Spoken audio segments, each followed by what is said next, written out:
এই বলটু কয়জনের নাম হলো? ওই মাল অনুযায়ী আর 2-3 জনক দেওয়া যাবে। তাই নাকি? হ্যাঁ আচ্ছা ঠিক আছে, সমস্যা নাই, দিয়ে দিই দিয়ে। আসসালামু আলাইকুম মেম্বার সাহেব। ওয়ালাইকুম আসসালাম। তোমার নাম কি? মেম্বার সাহেব আমার নাম কলিমুদ্দিন।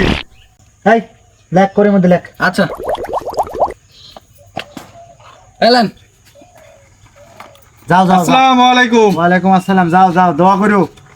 কত কষ্ট কইরা মানুষ আল্লাহ বানাইয়া কেমনে দিবেন জান্নাতে ফেলিয়া। আসসালামু আলাইকুম। ওয়ালাইকুম আসসালাম। তা তোমার নাম কি? আমার নাম আহমদ চৌধুরী। খাই ভিক্ষা করে আবার আহমেদ চৌধুরী লাগছে। এই নাম কেটে দে যা। এক দিস না। কামটা কিন্তু ভালো করলেন না মেম্বার সাহেব। আর একটা কথা কি জানেন, ওই আপনি মরার পর আপনার সাওয়াল পাল এই আহমেদ চৌধুরী কি খুঁজবেনি ফকির খাওয়ানোর জন্য। আমি কিন্তু ওই তারার শাখার ফকিরের সভাপতি, এটা মনে রাখেন।